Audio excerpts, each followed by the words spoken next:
Hello toi, alors aujourd'hui c'est la capsule J'ai deux corps, je vis dans deux réalités.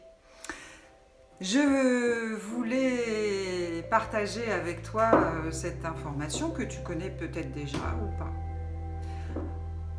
En Égypte ancienne, on savait déjà qu'on avait deux corps.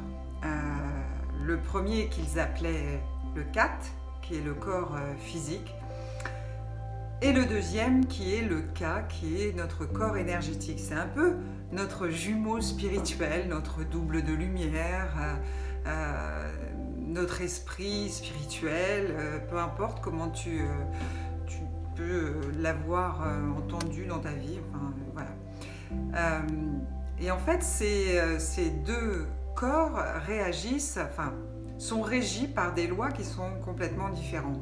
Le corps physique, lui, va être régi plus par les lois de la physique newtonienne, hein, qui est un peu... c'est le monde de tous les jours, finalement. C'est un peu ce qu'on peut appeler ce qu'il y a de prévisible, dans le sens où si j'ai une pomme dans les mains et que je la lance, en fonction de la force que je vais y avoir mis, je sais à peu près où est-ce qu'elle va tomber. Hein, à peu près. Alors qu'à l'inverse, le cas, lui, notre corps énergétique, eh bien, il va réagir plus,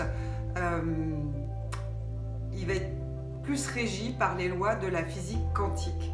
Et ça, c'est l'imprévisible, c'est ce qui n'est pas prévisible.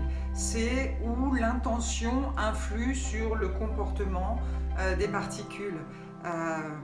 Et on ne sait pas trop comment vivre dans cet univers quantique imprévisible. Hein, qu'est-ce que t'en penses, toi? Vous l'avez pas vu?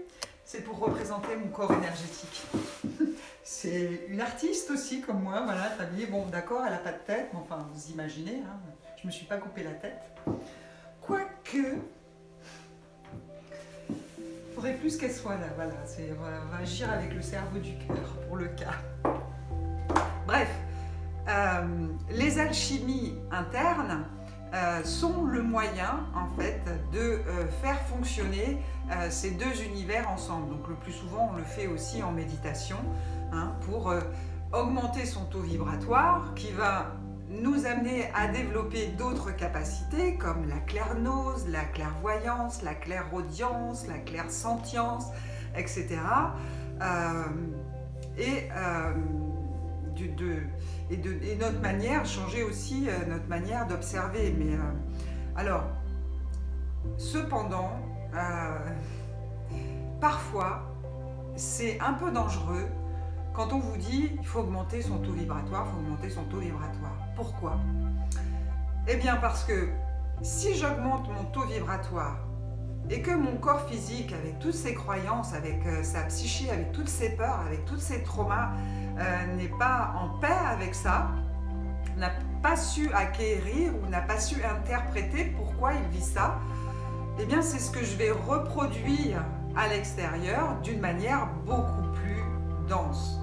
Et là, on peut retrouver des comportements d'auto-sabotage où on observe que la personne, finalement, vit toujours les mêmes choses parce qu'elle n'a pas pu observer, finalement, puisque c'est le corps énergétique qui observe aussi la structure pour pouvoir changer, pour avoir une structure qui lui soit plus confortable et plus en accord avec ses désirs. Et on a tous les mêmes désirs, ce désir d'amour, de bonheur, de joie, de partage, etc. etc. Donc parfois, mieux vaut, comprendre qui on est déjà, comment on est composé, de quoi est composé notre corps, nos mémoires, etc. avant de travailler sur notre corps énergétique qui va effectivement créer, puisque l'alchimiste, il fait quoi? Il transforme ce qu'il y a à l'extérieur. Donc en fonction de sa capacité, de son taux vibratoire, plus le taux vibratoire est élevé et plus je vais manifester rapidement dans la matière ce que je suis, ce qu'est mon corps physique.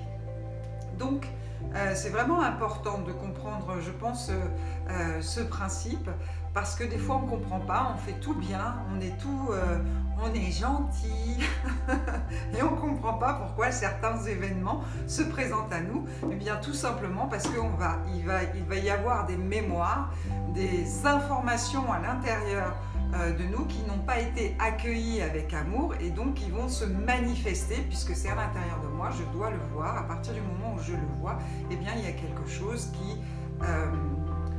qui s'accepte et qui change. Voilà. Pour plus de sérénité, de bien-être et d'amour. Merci.